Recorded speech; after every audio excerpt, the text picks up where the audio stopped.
ॐ सहना भवतु सहनौ भुनक्तु सह वीर्यं करवावहै तेजस्विनावधीतमस्तु मा विद्विषावहै। ॐ शांति शांति शांति। माँ मातृ रचना बही पार्ट 3 धम्मपदर टीका। आज आलोचना रही अहम। जदि कौन सी व्यक्ति आपना को आपणार प्रिय बोली भावुए तेबे निज उपरे तार उत्तम प्रहरा रहिबा उचित। आपना जीवन रे तीन अवस्था यौवन प्रौढ़ावस्था और वार्धक्यरु गोटिकर मध्य देई जने मुनि को आपना उपरे पहरा देवाकू पड़िबो। सर्वप्रथमे आपना को यथार्थ मार्ग रे आनी प्रतिष्ठित करने पड़िबो। तापरे जाई से अन्य मानक मध्य सही विषय रे परामर्श दे परिबो। एहिपरि भाबरे जने मुनि सकल प्रकार अपवादर ऊर्ध्वरे ही रही थाए। जने व्यक्ति अन्य मानक जो विषय शिक्षा देउछि यदि से स्वयं ताहार आचरण करुथाए एवं स्वयं सही विषय रे निपुण होई रही थाए तेबे जाई से अन्य मानक उत्तम रूपे पथ प्रदर्शन करि परिबो। कारण प्रकृत कथा कहबाकू गले निज उपरे पूर्ण नियंत्रण संभव करबा हेउछि भारी कष्टकर। प्रकृत कथा कहबाकू गले तुमे निजे ही निजर मालिक और नियंत्रण करता। कारण तुमको छाड़ी यही क्षेत्र रे प्रकृत रे आउ किए नियंत्रणकारी होई परिबो। निज उपरे पूर्ण नियंत्रण अर्जन करि पारिले तद्वारा जो नियंत्रण शक्ति संभव होता है ताहा हासिल करबा प्रकृत रे कष्टकर। जने निर्बोध व्यक्ति स्वयं जो मंद कार्यटुकु करिथाए जो मंद कार्यटी ता निज ठारु निष्पन्न होता है एवं सर्वप्रथमे ताहारे भितर ही आरंभ होता है। हीरा कौन से को कठिन मोती को खंड खंड कर चुना कर देवा भली से ही मंद कार्यटी ताकू प्रकृत रे खंड खंड कर चुना कर दिए।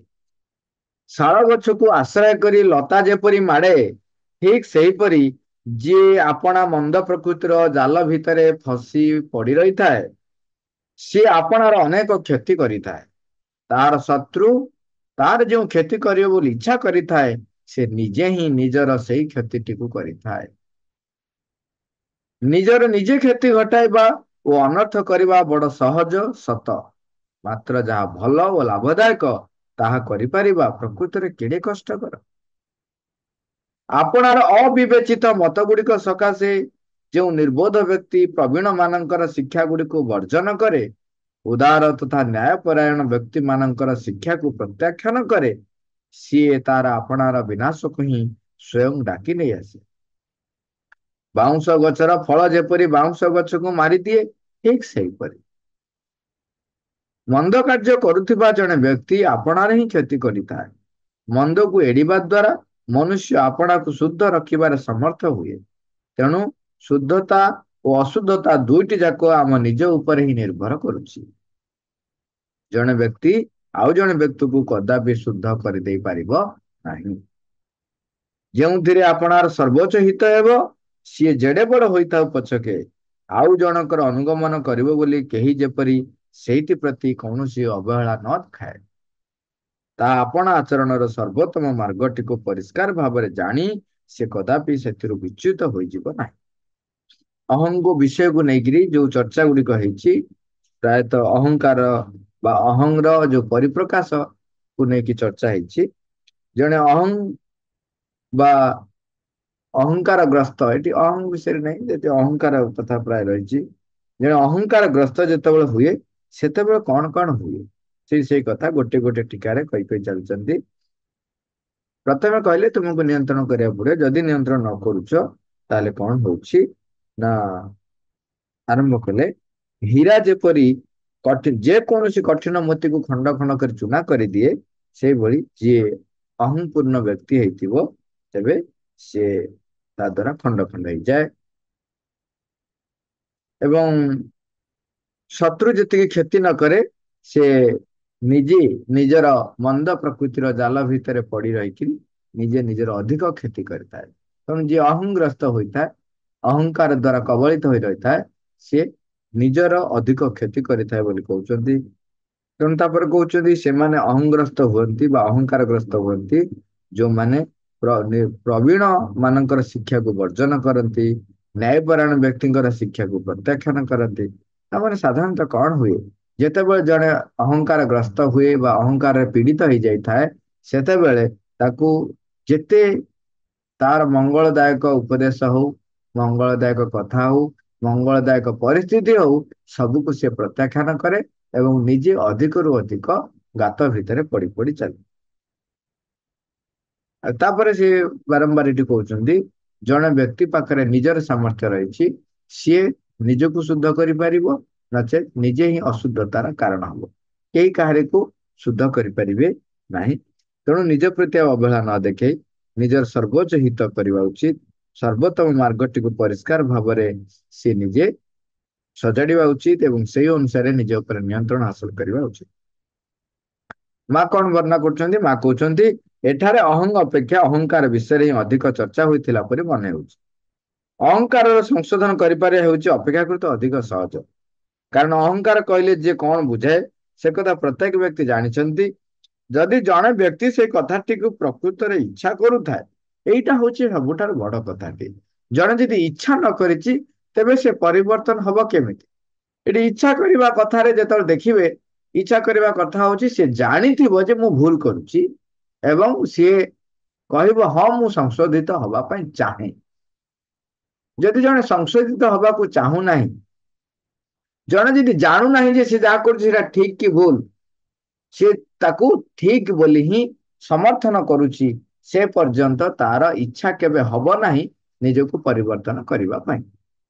ମା କହୁଛନ୍ତି, ଯଦି ଜଣେ ବ୍ୟକ୍ତି ସେଇ କଥାଟିକୁ ପ୍ରକୃତରେ ଇଚ୍ଛା କରୁଥାଏ ଏବଂ ତାହା କରିବା ଲାଗି ଦୃଢ ସଂକଳ୍ପ କରିଥାଏ,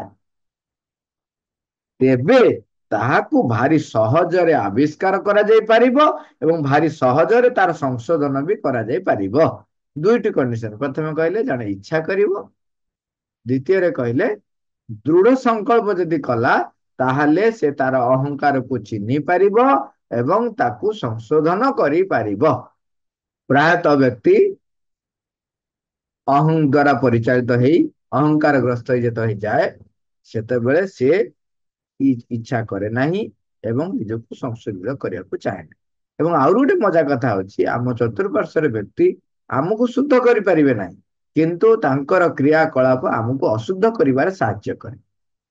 କଣ ହୁଏ ନା, ମୋର ଅହଙ୍କାରକୁ ବଢେଇବା ପାଇଁ ଆପଣ ଦେଖିଥିବେ ଅନେକ ସମୟରେ ଆମକୁ ଯୋଉ ବୃଥା ପ୍ରଶଂସା କରନ୍ତି, ବୃଥା ପ୍ରଶଂସା ଯେତେବେଳେ ଆମକୁ କରାଯାଏ, ତେଣୁ ଆମର ଅହଙ୍କାରକୁ ବଢେଇବାରେ ସେ ସାହାଯ୍ୟ କର। ଏବଂ ଆଉ ଦେଖିବେ, ଆମର ହିତ ଚାହୁଁଥିବା ବୋଲି ନିଜେ ଦେଖେଇ ହେଇ ଆମର ଅହଙ୍କାରଗତ ଯୋଉ କାର୍ଯ୍ୟକୁ ସେମାନେ କଣ କରନ୍ତି, ତାକୁ ଯଥାର୍ଥ ବୋଲି ସମ୍ବୋଧନ କରନ୍ତି, ସମର୍ଥନ କରନ୍ତି, ପ୍ରତିପାଦନ କରନ୍ତି। ସେ ବ୍ୟକ୍ତି ହଉଛନ୍ତି ତୁମର ସବୁଠାରୁ ବଡ ଶତ୍ରୁ। ମୋର ଅହଙ୍କାର ଗ୍ରସ୍ତ କାର୍ଯ୍ୟକୁ ମୁଁ ଯୋଉଥିରେ ଅହଙ୍କାର ଯୁକ୍ତ ହେଇ ଯୋଉ କାର୍ଯ୍ୟ କରୁଛି, ତାକୁ ସେମାନେ ସମର୍ଥନ କରନ୍ତି, ତାମାନେ ଜାଣିବେ ସେ ଆପଣଙ୍କର ସବୁଠାରୁ ପରମ ଶତ୍ରୁ।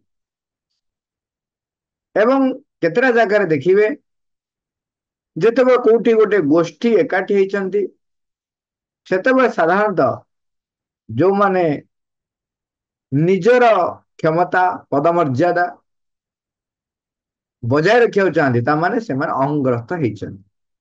ଯେହେତୁ ସେମାନେ ଅହଂଗ୍ରସ୍ତ ହେଇଛନ୍ତି, ତେଣୁ ନିଜର ପଦମର୍ଯ୍ୟାଦାକୁ ସେମାନେ ବଞ୍ଚେଇ ରଖିବାକୁ ଚାହାନ୍ତି ଏବଂ ତାର ପରିଣାମ ସ୍ୱରୂପ ଦେଖିବେ, ତାଙ୍କ ଅହଙ୍କାରକୁ ସାବ୍ୟସ୍ତ କରୁଥିବା ବ୍ୟକ୍ତିର କାର୍ଯ୍ୟକୁ ସେ ପୂର୍ଣ୍ଣ ରୂପେ ସମର୍ଥନ କରନ୍ତି ଏବଂ ତାର ସପୋର୍ଟରେ ଠିଆ ହୁଅନ୍ତି। ତାମାନେ ତାର ଅହଙ୍କାରକୁ ବଢେଇବା ପାଇଁ ସେ ସାହାଯ୍ୟ କରନ୍ତି। କାରଣ ଯିଏ ଅହଙ୍କାର ଗ୍ରସ୍ତ ହେଇଥାଏ, ସିଏ କେବେ ଅନ୍ୟ ଜଣଙ୍କୁ ଭଗବତ ମାର୍ଗରେ ନବା ପାଇଁ ତା ଭିତରେ ସେ ମାନେ ଚିନ୍ତା ବି ଆସିବ ନାହିଁ, ସେ ଭାବି ବି ପାରିବେ ନାହିଁ। ତେଣୁ ଏ ପ୍ରତି ଆମକୁ ସତର୍କ ହେବାକୁ ପଡିବ। ଆପଣ ଦେଖିବେ ଯିଏ ଆପଣଙ୍କୁ ବୃଥା ପ୍ରଶଂସା କରୁଛି, ଆପଣଙ୍କୁ ପ୍ରଶଂସା କରୁଛି, ଆପଣ ବୃଥା ବୋଲି ବହୁତ ପରେ ଜାଣିପାରନ୍ତି, କିନ୍ତୁ ଏବେ ଜାଣନ୍ତୁ ଆପଣଙ୍କୁ ଯିଏ ପ୍ରଶଂସା କରୁଛି, ଟିକେ ତାକୁ ଆପଣ ତର୍ଜମା କରିବାକୁ ଆରମ୍ଭ କରିବେ। ଆପଣଙ୍କର ପ୍ରତ୍ୟେକ କଥାରେ ଯିଏ ହଁ ରେ ହଁ ମିଳଉଛି, ଆପଣଙ୍କୁ ଯିଏ ସବୁବେଳେ ସମର୍ଥନ କରୁଛି, ଟିକେ ତା ପ୍ରଶ୍ନରେ, ତା କଥାରେ ଆପଣ ଟିକେ ତର୍ଜମା କରିବେ। ତାକୁ କଣ କରିବେ? ତର୍ଜମା ଯଦି କରିପାରୁନାହାନ୍ତି, ତେବେ ମାଙ୍କ ପାଖରେ ନେଇ ଥୋଇଦେବେ। ବାରମ୍ବାର ମାଙ୍କୁ କହିବେ, ମା ଏଇଭଳିଆ ଏଇଭଳିଆ ଘଟଣା ଘଟୁଛି। ତାହେଲେ କଣ ହବ? ଆପଣ ତାର କବଳରେ ପଡିବାରୁ ବଞ୍ଚିତ ହେବେ। ନହେଲେ ସେ ଆପଣଙ୍କୁ ସାଇକୋଲୋଜିକାଲି ହଉ, ଇମୋସନାଲି ହଉ, ଲଜିକାଲି ହଉ, ସେ ଆପଣଙ୍କୁ କଣ କରିବ? ଟ୍ରାପ ରେ ପକେଇଦବ। ତେଣୁ ଜଣେ ଇଚ୍ଛା ଯଦି କରୁଥିବ ଆଉ ଦୃଢ ସଂକଳ୍ପ ଯଦି କରୁଥିବ, ତାହେଲେ ସେମାନଙ୍କୁ ଚିହ୍ନି ପାରିବ। ମାତ୍ର ଅହଂର ପତା ପାଇବା ଅପେକ୍ଷାକୃତ ଅଧିକ କଷ୍ଟକର। ଅହଂକାର ଆଉ ଅହଂ ଭିତରେ କଣ ହଉଛି? ଦିମା ବର୍ଣ୍ଣନା କରୁଛନ୍ତି। ଅହଂକାର ହଉଛି ଅହଂର ପରିପ୍ରକାଶ। ଯେତେବେଳେ ସେ ଦେଖିବ ଯୋଉ ଜାଗାରେ ଧରା ପଡି ଯାଉଛି, ସେ ପୁଣି ସାଙ୍ଗେ ସାଙ୍ଗେ ରୂପ ବଦଳେଇ ଦବ, ଛଦ୍ମ ରୂପ ସାଙ୍ଗେ ସାଙ୍ଗେ।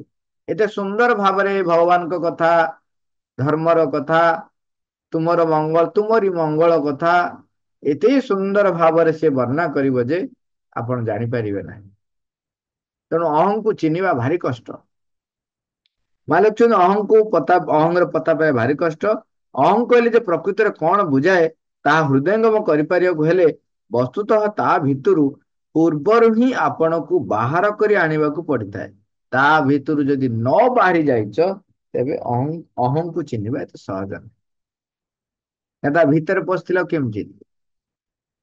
ଯେ ପାଣି ଭିତରେ ତମେ ପଶିକିରି ତମେ କେମିତି ଜାଣିବ? ତମେ ଚାରିଆଡେ ତ ପାଣି ନା, ଚାରିଆଡେ ପାଣି, ପାଣି ବାହାରର ଘଟଣାକୁ ତମେ କେମିତି ଜାଣିବ? ତମେ ଯେ ପାଣି ଭିତରେ ଅଛ ଜାଣିହବନି। ଯେ ପର୍ଯ୍ୟନ୍ତ ତମେ ପବନ ବାହାର ଦେଖିନା, କେମିତି ହବ? ତେଣୁ ଆଗ ସେଥିରୁ ବାହାରି ଆସିଲା ପ୍ରକାର, ହେ ମୁଁ ପାଣି ଭିତରେ ଥିଲି ରେ, ଆରେ ହେଇରେ। ଆମେ ଯେହେତୁ ବର୍ତ୍ତମାନ ବାହାରେ ପବନ ରହୁଛୁ, ତେଣୁ ପାଣି ଭିତରୁ ଯେତେବେଳେ ଯାଉଛୁ, ଆମେ ସେତେବେଳେ ଜାଣିପାରୁଛୁ ଆରେ ମୁଁ ପାଣି ଭିତରେ ପଶିଗଲି। ସେଇଥିପାଇଁ ଆରମ୍ଭରୁ କହୁଛନ୍ତି, ଯିଏ ଅହଂଗ୍ରସ୍ତ ହେଇଯାଇଛି, ତାକୁ ଅହଂକୁ ଚିହ୍ନିବା ତାକୁ ଭାରି କଷ୍ଟ। ଅହଂକୁ ଚିହ୍ନିବାକୁ ଗଲେ ତୁମେ ଆରମ୍ଭରୁ ବା ପୂର୍ବରୁ ତା ଭିତରୁ ବାହାରେ ତୁମେ ରହିବାକୁ ପଡିବ। ତା ନହେଲେ ଅହଂକୁ ଖୋଜି ପାଇବା ଆଦୌ ସମ୍ଭବ ହୁଏ ନାହିଁ। ତୁମେ ତ ସ୍ଵୟଂ, ମହାବୀର କହୁଛନ୍ତି, ତୁମେ ତ ସ୍ଵୟଂ ମୁଣ୍ଡରୁ ଗୋଡ ପର୍ଯ୍ୟନ୍ତ ସବୁଠାରୁ ଅଧିକ ବହିଭାଗ୍ୟ ଠାରୁ ଆରମ୍ଭ କରି ସବୁଠାରୁ ଅଧିକ ଅନ୍ତଭାଗ୍ୟ ପର୍ଯ୍ୟନ୍ତ, ଜଡ ସୋପାନରୁ ଆଧ୍ୟାତ୍ମିକ ପର୍ଯ୍ୟନ୍ତ ତୁମେ ଗୋଟା ସୁଧା ସେଇ ଅହଂର ଛାଞ୍ଚରେ ହିଁ ପଡି ହିଁ ତିଆରି ହୋଇଥାଅ। ସେଇ ଅହଂର ଛାଞ୍ଚରେ ପଡି ହିଁ ତିଆରି ହୋଇଥାଅ। ସେଇ ଅହଂଟି ଭିତରେ ହିଁ ବୁଡି ରହିଥାଅ। ସେଇ ଅହଂ ସବୁଠି ଭିତରେ ଏପରି ମିଶିକି ରହିଥାଏ ଯେ ତାହା ଯେ ପ୍ରକୃତିରେ କଣ, ସେ ବିଷୟରେ ତୁମେ ଆଦୌ ସଜ୍ଞାନ ହୋଇ ରହିନଥାଅ। ଏ କଥା ଆମେ ଆଲୋଚନା କଲେ ଆଉ ବୁଝିବା କିଛି କଷ୍ଟ ହଉନାହିଁ। ଆପଣଙ୍କୁ ଜଣେ ବ୍ୟକ୍ତି ରୂପେ ପ୍ରତିଷ୍ଠା କରିବାରେ ଅହଂ ଆମର ସହାୟତା କରିଥାଏ। ତ ego is helper, ego is ବାହାର ଯେତେବେଳେ କୁହାଯାଏ, ସେତେବେଳେ ସବୁବେଳେ ସେଇ ଆମେ ଚିନ୍ତା କରନ୍ତୁ, ଯଦି ଆପଣ ଦୃଢ ସଂକଳ୍ପ ଯୋଉଟା କହୁଛନ୍ତି, ଗୋଟିଏ ପ୍ରକାର ଯଦି ବାହ୍ୟ ଦୃଷ୍ଟିକୋଣ ଦେଖିଲେ ଗୋଟେ ଜିଦ୍ ବି ସେଇଟା। ଦୃଢ ସଂକଳ୍ପ ମାନେ ହଁ ମୁଁ ଏଇଟା ନିଶ୍ଚୟ କରିବି, ନିଶ୍ଚୟ କରିବି। ଯୋଉ ଜବରଦସ୍ତ ତା ସହିତ ଲାଗି ରହିବା, ପ୍ରଚେଷ୍ଟା କରିବା, ତାକୁ ଆମେ ଦୃଢ ସଂକଳ୍ପ କହୁଛନ୍ତି। ଯୋଉମାନେ ଜିଦ୍ କରନ୍ତି, ସେମାନେ କଣ କରନ୍ତି? ଏଇଟା ନହେଲେ ମୋର ହବ ନାହିଁ, ଜିଦ୍ଦି କରିକି ଖାଆନ୍ତି ନାହିଁ, ଅଭିମାନ କରନ୍ତି, ସେତେବେଳେ ତାକୁ ଜିଦ୍ଦି କୁହାଯାଉଛି। ଯେତେବେଳେ ଅଗ୍ରଗତି କଥା ପଡେ, ସେତେବେଳେ ତାକୁ କୁହାଯାଏ ଦୃଢ ସଂକଳ୍ପ। ସଂକଳ୍ପ ଯେତେବେଳେ ଗୋଟେ ସାମାନ୍ୟ ବାହାରର ବାହ୍ୟ ବସ୍ତୁକୁ ପ୍ରାପ୍ତ କରିବା ପାଇଁ ଯୋଉ ଆମେ ଲାଗି ରହୁଛୁ, ତାକୁ କୁହାଯାଏ ଜିଦ୍ଦି। ତେଣୁ ଏଇଠି ଯେତେବେଳେ, ତେଣୁ ସେ ଜିଦ୍ଦି ଆରମ୍ଭରୁ ଯାହାର ଯଦି ଆପଣଙ୍କର ଜିଦ୍ଦି ପ୍ରବଳ ରହିଛି, ତେବେ ଆପଣ କଣ କରିବେ? ଯେକୌଣସି କାର୍ଯ୍ୟକୁ ହାସଲ କରିବା ପାଇଁ ତା ଦେହରେ ଦୃଢ ଭାବେ ଲାଗି ରହିବେ। ସେ ବ୍ୟକ୍ତିକୁ କେବଳ ଟିକେ ଦରକାର ହଉଛି କଣ? କଣଟା ଜିଦି କରିବ ସେଇଟା ସେ ଶିଖିଯିବା ଦରକାର। ଯଦି କଣଟା ଜିଦି କରିବା ଉଚିତ ସେଇଟା ଶିଖିଗଲା, ତେବେ ସିଏ ଦୃଢ ସଂକଳ୍ପ ଭଗବାନଙ୍କୁ ପାଇବା ପାଇଁ ସଂକଳ୍ପ ହେଇଗଲା ତା ସେତେବେଳେ। କିନ୍ତୁ ସେଇଥିପାଇଁ ଯଦି ଭୁଲ ବାଟରେ ବା ଅଗ୍ରଗତି ବାଟରେ ନ ଯାଇ ଅଧୋଗତି ବାଟରେ ଧରିଲା, ନିଜର ପ୍ରାଣକୁ ଚରିତାର୍ଥ କରିବା ପାଇଁ, ନିଜ ପ୍ରାଣର ଯାବତୀୟ କାମନା ବାସନାକୁ ଚରିତାର୍ଥ କରିବା ପାଇଁ, ନିଜର ଅହଂର ଯାବତୀୟ ପୁଷ୍ଟି ସାଧନ କରିବା ପାଇଁ ଯଦି ସିଏ ସଂକଳ୍ପ କରିବାକୁ ଆରମ୍ଭ କଲା, ତାପରେ ସେଟା ଜିଦିରେ ପରିଣତ ହେଇଯାଏ ଏବଂ ତାର ଅଧୋଗତି ହେଇ ହେଇ ଚାଲିଥାଏ। ଏଠି ସେଥିପାଇଁ ମା କହୁଛନ୍ତି ଇଗୋ ଇଜ ଏ ହେଲ୍ପର। ପ୍ରଥମେ ପ୍ରଥମେ ଇଗୋ କଣ କରେ, ଆମକୁ ସାହାଯ୍ୟ କରେ, ସହାୟତା ପ୍ରଦାନ କରେ ଆମର ନିଜର ବ୍ୟକ୍ତିତ୍ୱ ପ୍ରତିଷ୍ଠା କରିବା ପାଇଁ। ନହେଲେ କଣ ହବ, ମାଧିଆ ଭାଇ ସବୁଥିରେ ହୋଇ ହୋଇ ଯିଏ ଯୁଆଡେ ପାରିଲା ସିଆଡେ ଚାଲିଲା। ତେଣୁ ସେତେବେଳେ ସ୍ୱାଭିମାନ ଦରକାର, ସେତେବେଳେ ଜିଦି ଯେମିତି କଥା ହେଲେ ନିଜକୁ ତିଆରି କରିବା ପାଇଁ ଗୋଟେ ଜିଦି ଦରକାର। ସେତେବେଳେ କଣ ହୁଏ, ଆମର ଏଇ ଯୋଉ ଅହଂଟି ଆମକୁ ସହାୟତା କରେ ଆମର ବ୍ୟକ୍ତିତ୍ୱକୁ ତିଆରି କରିବାରେ। କିନ୍ତୁ ସେଇ ଅହଂ ଯେତେବେଳେ ବ୍ୟକ୍ତିତ୍ୱ ତିଆରି କରିବା ପାଇଁ ବ୍ୟବହାର ହେଇ ହେଇ ତାପରେ ସେ ଏମିତି କବଳିତ କରିଦିଏ, ସେତେବେଳେ ଦିବ୍ୟ ସତ୍ତାରେ ପରିଣତ ହେବା ପାଇଁ ଏକ ଅନ୍ତରାୟ ହୋଇ ଠିଆ ରହିଥାଏ। ମା କହୁଛି ହଁ, ଏହା ପ୍ରକୃତିରେ ସେହିପରି ହୋଇଥାଏ। ସେ ଦୁଇଟି ଯାକ କଥାକୁ ଏକାଠି କରିବାରେ ଆମେ କରିଦେଲେ ଆମେ ଯାହା ପାଇବା ତାକୁ ହିଁ ଅହଂର ସ୍ୱଭାବ ବୋଲି ଜାଣିବା। ଅହଂ ଆମର ଯୋଉ ସହାୟତା କଲା ବ୍ୟକ୍ତିତ୍ୱ ଗଠନରେ ଏବଂ ଦିବ୍ୟ ସତ୍ତା ପରିଣତରେ, ଦିବ୍ୟ ସତ୍ତାରେ ପରିଣତ ହେବାରେ ଯୋଉ ଅନ୍ତରାୟ ସୃଷ୍ଟି କରୁଛି, ଯଦି ଦିଟାକୁ ଏକାଠି କରିଦେବେ ତାହେଲେ ଆମେ ଅହଂର ସ୍ୱଭାବ ବୋଲି ଜାଣିବା ସେଟା। ଏଇ ପୃଥିବୀର ସଂଗଠନ ଯେପରି ଭାବରେ ହୋଇଛି, ଅହଂ ବ୍ୟତୀତ ଏଠି ବ୍ୟକ୍ତି ବୋଲି ଆଉ କିଛି ହେଲେ ରହନ୍ତା ନାହିଁ। ଏବଂ ଏଣେ ଅହଂ ରହିଥିବା ପର୍ଯ୍ୟନ୍ତ ପୃଥିବୀ କଦାପି ଏକ ଦିବ୍ୟ ପୃଥିବୀରେ ପରିଣତ ହୋଇପାରିବନି। ଯଦି ଅହଂ ରହିଲା, ସେ ତ ନିଜକୁ ପ୍ରତିଷ୍ଠା କରିବ, ତେଣୁ ଦିବ୍ୟ କେମିତି ହବ? ପୃଥିବୀ ମାସିକଙ୍କୁ ଯଦି ଅହଂ ରହିଲା, ତାହେଲେ ଦିବ୍ୟ ପୃଥିବୀରେ ପରିଣତ ହେଇପାରିବ ନାହିଁ। ତେଣୁ ନ୍ୟାୟତଃ ଏହିପରି ଏକ ସିଦ୍ଧାନ୍ତରେ ଆସି ଆମେ ପହଞ୍ଚି ପାରିବା କଣ ନା, ତେବେ ଆମେ ପ୍ରଥମେ ନିଜକୁ ଗୋଟିଏ ଗୋଟିଏ ସଚେତନ ବ୍ୟକ୍ତି ରୂପେ ତିଆରି କରିବା, ତାପରେ ଅହଂକୁ ବିଦାୟ ଦେଇ ଦିବ୍ୟ ହୋଇଯିବା। ପ୍ରଥମେ ନିଜକୁ ଆଗ ତିଆରି କରିବା, ସେତେବେଳେ ଅହଂଟା ଦରକାର ହବ ତିଆରି କରିବା, ତାପରେ ଅହଂକୁ ବିଦାୟ କରିକି ଦିବ୍ୟ ହେଇଯିବା।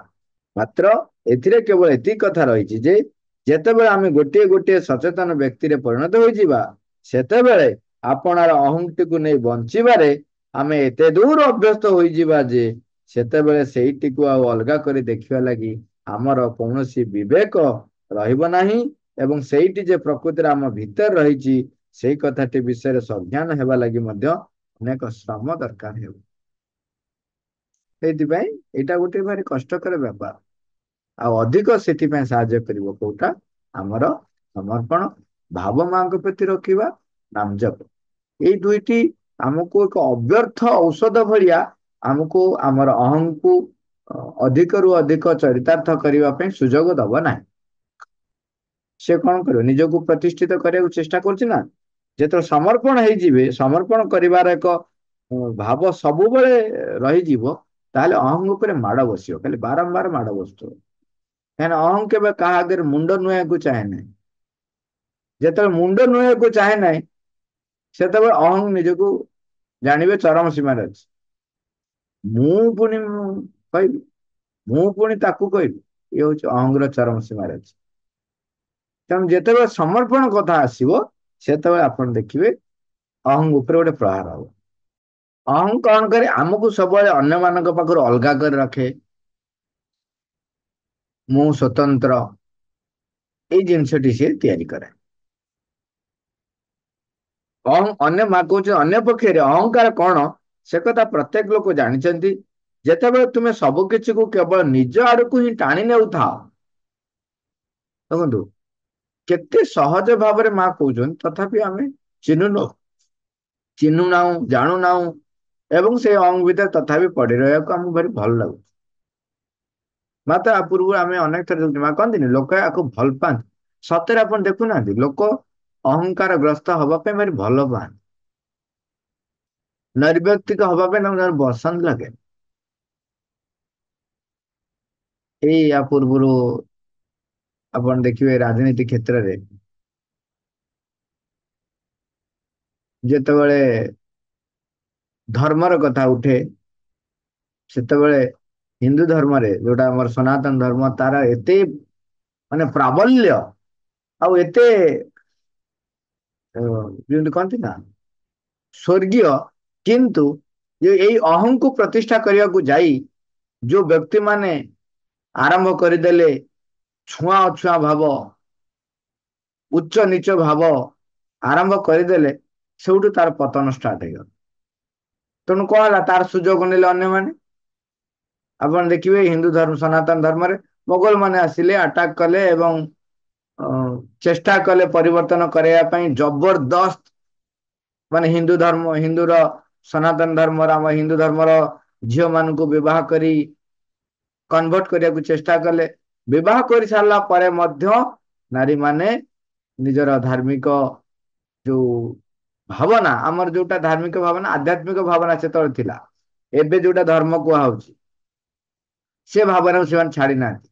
ସେଇଥିପାଇଁ ଯଦିଓ ଜଣେ ବ୍ରାହ୍ମଣୀକୁ ମୁସଲମାନ ବା ମୋଗଲ ମାନେ ବିବାହ କରି ଯୋଉ ରାଜା ଜବରଦସ୍ତକୁ ବିବାହ କରିଲେ, ତାଙ୍କର ପୁତ୍ର ଯୋଉ ଆମର ହଉଛନ୍ତି ସାଲବେଗ, ସିଏ ଜଗନ୍ନାଥଙ୍କର ଅନନ୍ୟ ଭକ୍ତ ହେଇଗଲେ। କାହିଁକି ନା ସେ ତାଙ୍କର ପଥରୁ ବିଚ୍ୟୁତ ହେଇନାହାନ୍ତି। କିନ୍ତୁ ଯେତେବେଳେ ଆପଣ ଛୁଆଁ ଅଛୁଆଁ ସେତେ କିଏ ଆରମ୍ଭ କଲେ ନା ଆମେ ବଡ, ଏମାନେ ଛୋଟ ଲୋକ। ଆପଣ ଦେଖିବେ ଯୋଉଠି ଗୋଷ୍ଠୀ ଏକାଠି ହୁଅନ୍ତି, ଭାଷଣ ଦେଲା ବେଳେ ଲୋକ ଭାଷଣ ଦିଅନ୍ତି ଯେ କାମରେ ଛୋଟ ନୁହଁ ବଡ ନୁହଁ, କିନ୍ତୁ ସେମାନେ, ମୁଁ ନିଜେ ବି ଶୁଣିଛି, ଆପଣ ମାନେ ସବୁ ଶୁଣିଥିବେ, ହଁ ସିଏ ପୁଣି ଏ କାମ କରିବ କାହିଁକି, ଅନ୍ୟମାନେ କରିବେ ନା ଆଉ। ତାମାନେ ସିଏ ଯାହାକୁ ଗୁରୁତ୍ୱ ଦେବାକୁ ଚାହୁଁଛନ୍ତି, ଯାହାକୁ ଉଚ୍ଚ ରଖିବାକୁ ଚାହୁଁଛନ୍ତି, ସିଏ ସବୁ କାମ କରିବନି, ସିଏ କେବଳ ହୁକୁମାତି କରିବ, ମାଲିକାନାତ୍ୱ ଦେଖେଇ ହବ। କାହିଁକିନା ଏଇଟା ବଡ କାମ ସେଇଟା ଛୋଟ କାମ, ଏଇ ପ୍ରକାରର ଜୀବନ ଶୈଳୀ ଭିତରେ ଏମିତି ଚାଲେ। ତାହା ହିଁ କଣ କରେ, ସମାଜକୁ ଅସନ୍ତୁଳିତ କରେ ଏବଂ ବାହାରର ବିରୋଧୀ ଶକ୍ତି, ବିରୋଧୀ ତତ୍ଵକୁ ପ୍ରବେଶ କରିବା ପାଇଁ ସୁଯୋଗ ଦିଏ। ଅହଂକାର ସବୁବେଳେ କଣ କରେ, ନିଜକୁ ପ୍ରତିଷ୍ଠା କରିବାକୁ ଯାଇକିରି ସମାଜକୁ ଧ୍ୱଂସ କରେ, ଜାତୀୟ ସ୍ୱାର୍ଥକୁ ଧ୍ୱଂସ କରେ ଏବଂ ଆଧ୍ୟାତ୍ମିକ ଅଗ୍ରଗତିକୁ ବାଧା ସୃଷ୍ଟି କରେ ସବୁବେଳେ। ତେଣୁ କଣ ହେଲା ନା ଖ୍ରୀଷ୍ଟିଆନିଟି ବା ଖ୍ରୀଷ୍ଟିଆନ ଧର୍ମ ପଶିଲା। ସିଏ କଣ କଲା ନା ଯୋଉମାନେ ଗରିବ ସେମାନଙ୍କୁ କହିଲା ତମ ଧର୍ମ ତମକୁ କଣ ଦଉଛି, ଆସ, ତାଙ୍କୁ ସେ ସୁଯୋଗ ଦେଲା। ତେଣୁ ଏଇ ଅହଂ ଭାବ ଯେ ଆମେ ବଡ ତମେ ଛୋଟ, ଏଇ ଯୋଉ ଭାବ କଣ କଲା, ଗୋଟେ ଦେଖନ୍ତୁ କେତେ ବଡ ଗୋଟେ ଆଧ୍ୟାତ୍ମିକ ପଥର ଯୋଉ ବ୍ୟାପକତା ଥିଲା, ମାନବ ସମାଜ ଏଇ ଯୋଉ ନିଜ ମୁଁ ହେଇ ଆସକ୍ତ ମୋହଯୁକ୍ତ ହେଇ ଯୋଉ ଦୁଃଖ ଯନ୍ତ୍ରଣା ଯୋଉ ଯାହା ସହିତ ଜର୍ଜରିତ ହେଇ ରହୁଛି, ତା ଭିତରେ ସେ ପରମଙ୍କୁ ଖୋଜିବ, ପରମଙ୍କ ଆଡକୁ ଯିବ, ସେଇ ଆଧ୍ୟାତ୍ମିକ ମାର୍ଗରେ ଅଗ୍ରଗତି କରି କରି ଯିବ। ସେଥିପାଇଁ କେତେ ସୁନ୍ଦର ଭାବରେ ସମାଜକୁ ପ୍ରଶିକ୍ଷିତ କରିବା ପାଇଁ, ସମାଜ ପାଖରେ ଦିଗଦର୍ଶନ ଦବା ପାଇଁ କେତେ ସୁନ୍ଦର ଭାବରେ ସନାତନ ଧର୍ମଟି ପ୍ରସ୍ତୁତ ହେଇଛି। କିନ୍ତୁ କେତେ ଜଣ ବ୍ୟକ୍ତି ଅହଂଗ୍ରସ୍ତ ହେଇ ନିଜକୁ ପ୍ରତିଷ୍ଠିତ କରିବା ପାଇଁ ଯାଇ ସେ କଣ କଲେ, ଅସନ୍ତୁଳିତ ଅବସ୍ଥାଟି ସୃଷ୍ଟି କଲେ। ବିରୋଧୀ ଶକ୍ତି ତାଙ୍କରି ମଧ୍ୟ ଦେଇକରି ସମସ୍ତଙ୍କ ଭିତରେ ବିଭେଦତା ଆରମ୍ଭ କରିଦେଲା। ଯୋଉଠି ବିଭେଦତା ଆରମ୍ଭ ହେଲା, ସେଠି ଭଗବାନ ଠାରୁ ଆପଣ ଅଲଗା ହେଇ ଗଲେ। ସିଏ ଭାବିଲେ ଠିକ କଥା, ସାମାନ୍ୟ ସାଧାରଣ ମନୁଷ୍ୟ, ମନ ତାଙ୍କର ଏତେ ଅଗ୍ରଗତି କରିନାହିଁ, ସିଏ ଦେଖୁଛନ୍ତି ଏଠି ସତ କଥା ତ, ଇଏ ତ ଏମିତି କଣ ବିଭେଦ ଭାବ ଦେଖୁଛନ୍ତି। ଯଦି ଆମେ ମଣିଷ ସିଏ ବି ତ ମଣିଷ, ଆମର ବି ଦି ଗୋଡ ତାଙ୍କର ବି ଦି ଗୋଡ, ସିଏ କେମିତି କହୁଛନ୍ତି ଆମେ ଅଛୁଆଁ ସେମାନେ, ଆମେ ହଉଛୁ ଅଛୁଆଁ ସେମାନେ ହଉଛନ୍ତି ଉଚ୍ଚ ଜାତି, ତାହେଲେ ଇଏ ଯାହା କହୁଛନ୍ତି ଠିକ କହୁନାହାନ୍ତି, ଭୁଲ କହୁଛନ୍ତି। ତେଣୁ ଆରମ୍ଭ ହେଇଗଲା ଖ୍ରୀଷ୍ଟିଆନ ଧର୍ମ ପଶିଲା।